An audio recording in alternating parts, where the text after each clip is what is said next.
K R. Narayanan film ഇൻസ്റ്റിറ്റ്യൂട്ടിൽ ഡിവൈഎഫ്ഐയുടെ നേതൃത്വത്തിൽ രാം കെ നാം ഡോക്യുമെന്ററി പ്രദർശിപ്പിക്കാനിറങ്ങിയ ജെക്സി തോമസിനും ടീമിനും സോഷ്യൽ മീഡിയയിൽ വിമർശന പൂരം. സ്ഥലവും സമയവും അറിയിച്ച സ്ഥിതിക്ക് തടയാൻ ചുണയുള്ള സംഘപ്രചാരകർക്ക് സ്വാഗതമെന്നും ഫേസ്ബുക്കിൽ കുറിച്ചിറങ്ങിയ ജെക്സി തോമസിനെ സോഷ്യൽ മീഡിയ പഞ്ഞിക്കിട്ടിരിക്കുകയാണ്. തിങ്കളാഴ്ച രാത്രി കോളേജിന് പുറത്ത് വിദ്യാർത്ഥികൾ സംഘടിപ്പിച്ച രാം കെ നാം ഡോക്യുമെന്ററിയുടെ പ്രദർശനം ബി.ജെ.പി. പ്രവർത്തകർ തടഞ്ഞിരുന്നു. ഇത് ഒരു വശത്ത് സജീവ ചർച്ചയാകുമ്പോഴാണ് മറുവശത്ത് രാമക്ഷേത്രം നിർമ്മിച്ചതിൽ അഭിമാനമെന്നും എഴുത്തുകാരൻ തൂലികയുടെ മൂർച്ച കളയരുത് എന്ന് പറഞ്ഞുകൊണ്ട് ഡോക്ടർ ജോർജ് ഓണക്കൂർ മുന്നറിയിപ്പുമായി രംഗത്ത് വന്നിരിക്കുന്നത്.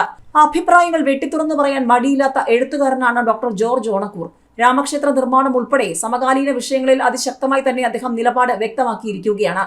രാമക്ഷേത്ര നിർമ്മാണത്തിൽ ഇന്ത്യക്കാരൻ എന്ന നിലയിൽ അഭിമാനിക്കുന്നുവെന്നും അയോധ്യയിൽ കോൺഗ്രസ് പോകണമെന്ന അഭിപ്രായമില്ലെന്നും എന്നാൽ പോകുന്നതിൽ അപാകതയൊന്നും കാണുന്നുമില്ലെന്നും ക്ഷേത്ര നിർമ്മാണത്തിൽ വ്യക്തമായ കാഴ്ചപ്പാടുണ്ടെന്നും ജോർജ് ഓണക്കൂർ വ്യക്തമാക്കിയിരിക്കുകയാണ്.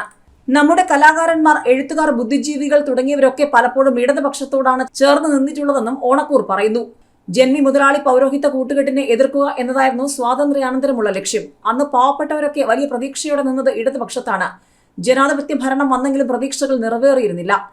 കാലം മാറിയപ്പോൾ സ്വാർത്ഥതയുടെ ചുഴിയിൽ ബുദ്ധിജീവികൾ പെട്ടുപോയിരിക്കുകയാണെന്നും ജോർജ് ഓണക്കൂർ വ്യക്തമാക്കുന്നു. സമകാലീന വിഷയങ്ങളിൽ അതിശക്തമായി തന്നെ നിലപാട് പറഞ്ഞിരിക്കുകയാണ് ഓണക്കൂർ. ഒരു മതത്തിന്റെയും പേര് പറയില്ലെന്നും താൻ ഒരിക്കലും അങ്ങനെ സംസാരിക്കാറുമില്ലെന്നും വിദേശത്തു നിന്നും വരുന്ന ആക്രമണകാരികൾ പല ഘട്ടങ്ങളിൽ നമ്മുടെ രാജ്യം കൊള്ളയടിച്ചുവെന്നും ഗ്രേറ്റ് എന്ന് പറഞ്ഞ് വാഴ്ത്തിയ അലക്സാണ്ടർ ചക്രവർത്തി വരെ നമ്മുടെ രാജ്യത്തെ ആക്രമിക്കാൻ വന്നപ്പോൾ കൊള്ളയടിക്കുകയാണ് ചെയ്തതെന്നും അവർ തകർത്തെറിഞ്ഞ ഒരുപാട് സ്ഥാപനങ്ങളും സാംസ്കാരിക കേന്ദ്രങ്ങളും നമ്മുടെ നാട്ടിലുണ്ടെന്നും ജോർജ് ഓണക്കൂർ വ്യക്തമാക്കുകയാണ്. രാമക്ഷേത്രം നിർമ്മിക്കുക എന്നത് രാഷ്ട്രീയമല്ല, അവിടെ മുൻപുണ്ടായിരുന്ന ഒരു ക്ഷേത്രം പുനർനിർമ്മിക്കുകയാണ്. വിശ്വാസത്തിന്റെ ഭാഗമാണ് ഇതല്ല. ആ വിശുദ്ധ സ്ഥാനത്തെ നശിപ്പിച്ച് പിന്നീടുണ്ടായ പ്രാർത്ഥനാലയത്തെ തകർത്തു. ആ തകർത്തതിനെ ന്യായീകരിക്കുകയോ നിരാകരിക്കുകയോ അല്ല. അതും ഒരു വിഭാഗത്തിന്റെ വിശ്വാസത്തിന്റെ പ്രശ്നമാണ്. അവർക്ക് പ്രാർത്ഥിക്കാൻ നല്ല സൗകര്യം ഒരുക്കിയിട്ടുണ്ട്. വളരെ സംസ്കാരപൂർണമായ നിലപാടാണ് ഭരണകൂടം സ്വീകരിച്ചിട്ടുള്ളത്.